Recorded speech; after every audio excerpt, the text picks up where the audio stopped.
There's a town in Australia where more than half the population doesn't have a front lawn, a front door that opens to sunlight, or even windows in most rooms. Their homes are literally carved into hills. No roof, no attic, no sky. And they didn't do it because they were hiding from something. They did it because the sun outside was trying to kill them. Summer temperatures here regularly blow past 113 degrees Fahrenheit. The ground on the surface gets so hot you could burn your hand on a doorknob.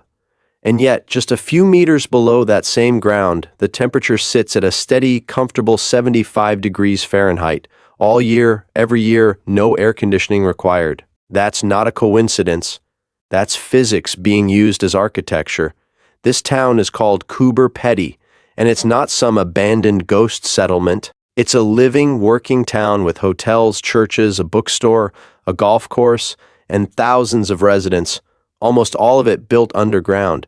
And by the end of this video, you'll never look at what a house is supposed to be the same way again. You've probably seen underground homes before, hobbit houses in movies, bunkers built for doomsday preppers, maybe an earth-sheltered eco-home on some design blog. Your brain files them as a novelty, a gimmick, something built by people who wanted to make a statement.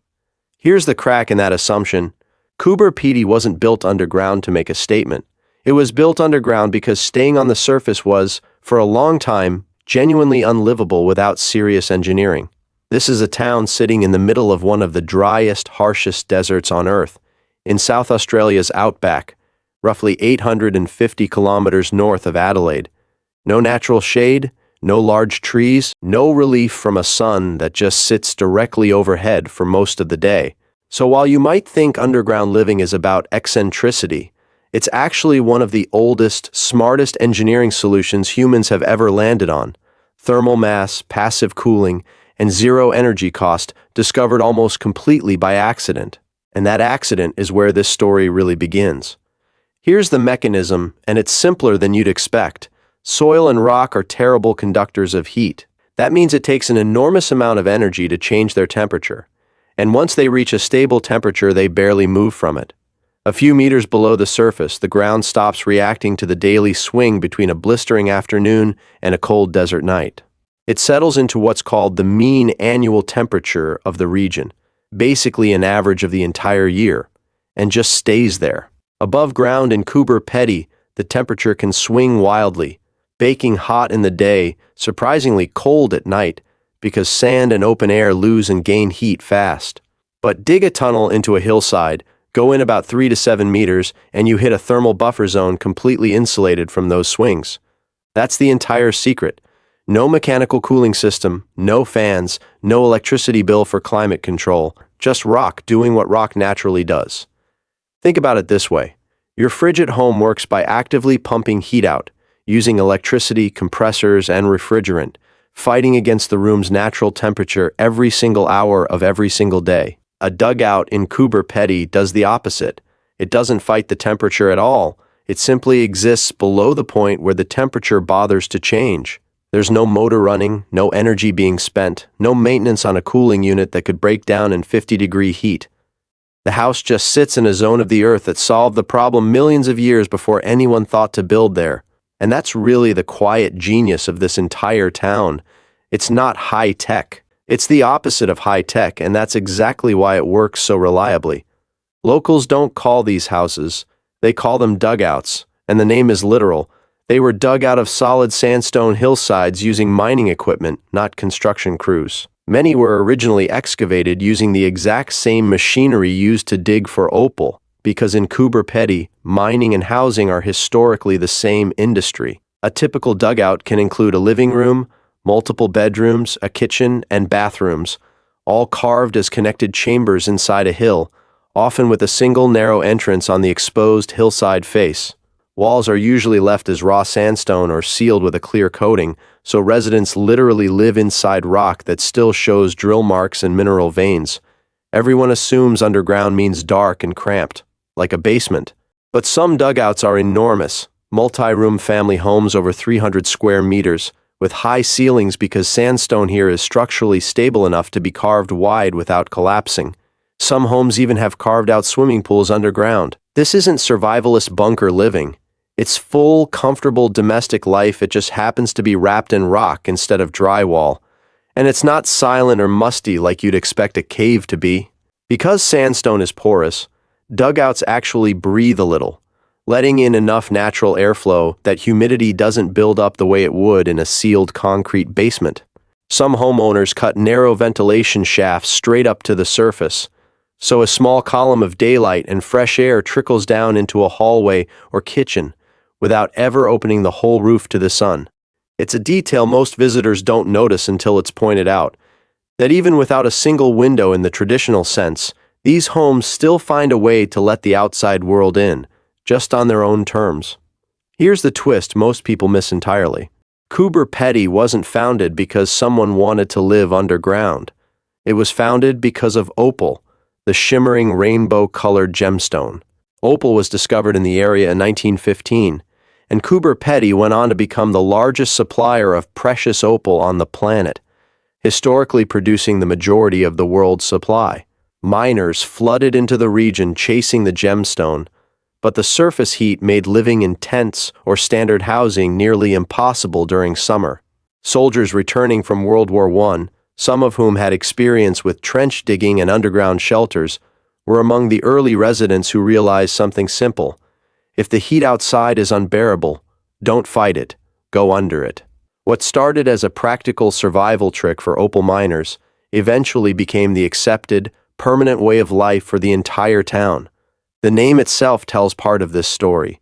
Coober Pedy comes from a local Aboriginal phrase often translated as white man's hole or boy's water hole, a nod from the traditional custodians of the land to the strange sight of European miners burrowing into the ground to escape the heat. Over the following decades, that burrowing habit never went away. It just got refined. What began as rough mining tunnels slowly turned into proper carved rooms, then full houses, then a whole underground economy, all still following the same basic instinct those first miners had. The surface is the enemy, the depth is the shelter. The mainstream version of this story stops at hot desert town builds houses underground to stay cool. That's true, but it's the shallow version. What engineers and geologists actually find remarkable is why this particular location allows it at all. Not every desert can support underground housing. You need soft enough rock to excavate without heavy machinery collapsing tunnels, but stable enough rock to hold a roof over your head without constant reinforcement. Coober Pedy sits on a very specific band of sandstone that threads that needle almost perfectly, easy to carve, but self-supporting once carved. That geological coincidence is the actual reason this town exists the way it does. Change the rock type, and this entire lifestyle becomes physically impossible. One of the most striking examples of this engineering is the town's underground churches. Coober Pedy has multiple churches carved directly into the rock, including Serbian Orthodox and Catholic churches, each excavated the same way as the homes, hollowed from sandstone rather than built from bricks and timber. Inside, the walls curve naturally with the stone, and light comes almost entirely from artificial fixtures since there are no windows to the outside. These aren't tourist replicas. They function as active places of worship for the local community, demonstrating that the underground technique wasn't just adopted for private homes, it was trusted enough to build the town's most important civic and religious spaces. Here's the fact that tends to stop people cold, because dugout homes are literally hollowed from opal-bearing sandstone. Some residents have found small traces of opal embedded directly in their own living room or bedroom walls. Imagine renovating your house and finding a gemstone worth real money sitting inside the structure of the room itself. In Coober Pedy, your walls aren't just walls. They're potentially part of the same mineral deposit the entire town was built to chase. You've probably never thought about why your house needs air conditioning at all. It's because most homes are built to sit fully exposed to outdoor air temperature, with thin insulation trying to fight a losing battle against the sun. Coober Pedy essentially skips that fight entirely by using the earth itself as insulation. And this isn't just a quirky Australian solution. The same principle, called earth-sheltered design, is used in modern sustainable architecture around the world, including in The United States, where some eco-conscious homes are partially built into hillsides specifically to cut heating and cooling costs using the exact same thermal mass principle. Next time your air conditioner kicks on during a heat wave and your electricity bill spikes, that's a modern, expensive workaround for something Coober Pedy solved for free, using nothing but rock and depth. Architects today studying passive cooling and sustainable building design actually reference underground desert towns like this one as real-world proof that you can build comfortable living spaces without constant mechanical climate control. This isn't just theory sitting in old textbooks either.